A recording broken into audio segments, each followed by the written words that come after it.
Imagine an island kingdom, caught between empires. A land of pirates, missionaries, and colonizers, all scrambling for a piece of the prize. And at the center of it all, one queen, whose reign would become legendary for both its brutality and its brilliance. Her name, Ranavalona I of Madagascar. Depending on who you ask, she was a tyrant who caused millions of deaths, or a defiant ruler who shielded her people from colonial conquest. Nicknames for her include the Mad Queen, the female Caligula, and even the Bloody Mary of Madagascar, but her story is far more complicated than that. So, buckle up, because this is the tale of the queen who bathed in blood, defied empires, loved bureaucracy, and kept her island independent for over 3 decades. Ranavalona's beginnings are shrouded in mystery. She may have been born in 1788, or maybe 1790. She might have been called Ramavo at birth. Some say she was a humble commoner. Others claim she was related to the royal family. But what we do know is this: her father once foiled an assassination plot against King Ranavalona of the Marina Kingdom, the most powerful state on the island. As a reward, the king adopted little Ramavo and promised her hand in marriage to his son, Prince Radama. Fast forward to 1810, Radama became King Radama I, a young and ambitious ruler determined to modernize Madagascar. But Ramavo, now known as Ranavalona, wasn't his favorite wife. In fact, she had to compete with 11 others, and never bore him a child. Her position at court was shaky.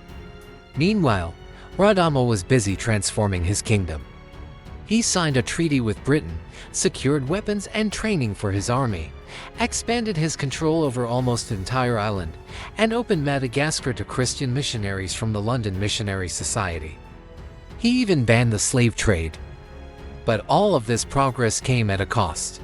Conservative nobles hated his reforms, and when Radama died in 1828, possibly from syphilis, possibly by suicide, and possibly poisoned by Ranavalona herself, chaos loomed. The official heir was Radama's nephew, Prince Rakotob. Educated in England, Rakotob was ready to continue the king's pro-European policies. But Ranavalona knew she had one chance: seize power, or vanish forever. And seize it she did. On August 1, 1828, Ranavalona declared herself Queen of the Marina Kingdom. To cement her position, she unleashed a wave of bloodshed. Prince Rakotob, speared to death. His mother, starved. Thousands of others, executed. At her double coronation, one ceremony in European dress, the other drenched in the blood of a freshly slaughtered bull, Ranavalona made her intentions clear. Ever say she is only a feeble and ignorant woman. I will rule here to the good fortune of my people and the glory of my name. The ocean shall be the boundary of my realm, and I will not cede the thickness of one hair of my land. Despite her reputation as a bloodthirsty tyrant, Ranavalona was also a cunning strategist. In her early reign, she didn't immediately cut ties with the Europeans. In fact, she allowed missionaries to continue teaching, even as she expelled certain diplomats. Why? Because she saw them as useful. Artisans from the London Missionary Society built workshops that produced soap, machines, and even gunpowder for her army.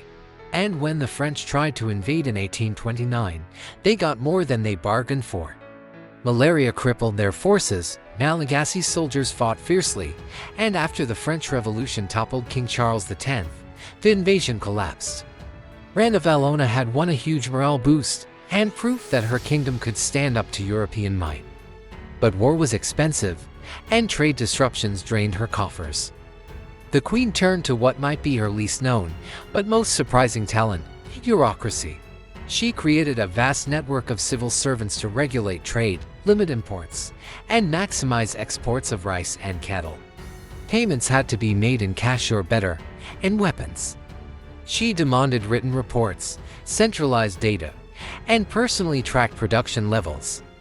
And when officials disobeyed, she warned them, "Though I am far away, I stand like a sentinel over you, a tyrant, yes." But also the queen of data management long before Excel. But Ranavalona's pragmatism had limits. By 1835, her tolerance for Christianity snapped. Influenced by hardline traditionalists and perhaps jealous lovers in her court, she banned baptisms, banned communion, and demanded all Malagasy renounce Christianity. Those who resisted paid dearly. One preacher who dared to call slaves equal to the queen was executed by boiling water poured over his body. Others were hurled off cliffs, tortured, or killed in grotesque public spectacles. And then there was Tangina.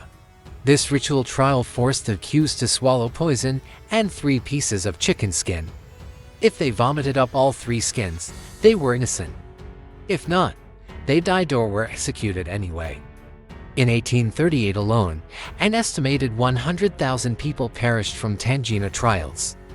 Add to that forced labor, starvation, and brutal military campaigns, and historians estimate that up to 2.5 million people, 1/3 of Madagascar's population, died under Ranavalona's reign, her most infamous act of folly.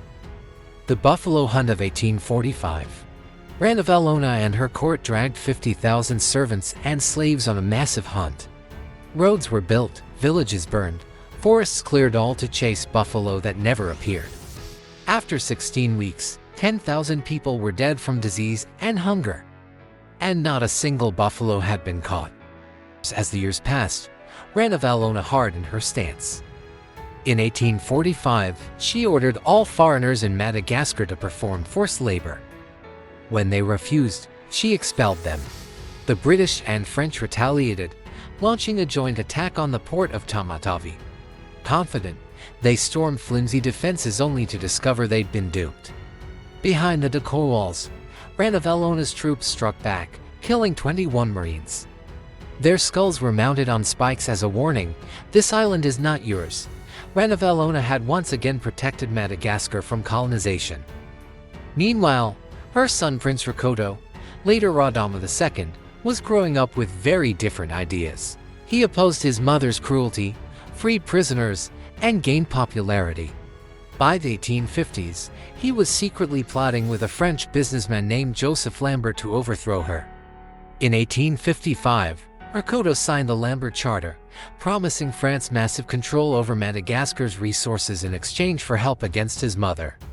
But French Emperor Napoleon III wasn't interested. The coup failed spectacularly thanks to Ranavalona's spies, who knew everything in advance. Rakoto was spared, but his allies were marched to their deaths in malaria-infested swamps. Ranavalona had survived once again. Finally, in 1861, after 33 years on the throne, Queen Ranavalona I died peacefully in her sleep. Ironically, at her funeral, a gunpowder accident killed several mourners almost as if violence followed her to the very end. Her son Rakoto became Radama II, but he ruled for only 2 years before being assassinated. Madagascar spiraled into decline, and by 1896, the French succeeded in colonizing the island. So, who was Ranavalona I? A cruel despot who killed millions, burned villages, and punished Christians, yes. But also a determined protector who kept Madagascar independent at a time when nearly every other African kingdom fell to European conquest. In Madagascar today, her memory is still fiercely debated. Some see her as the darkest chapter in their history. Others see her as a symbol of sovereignty and strength.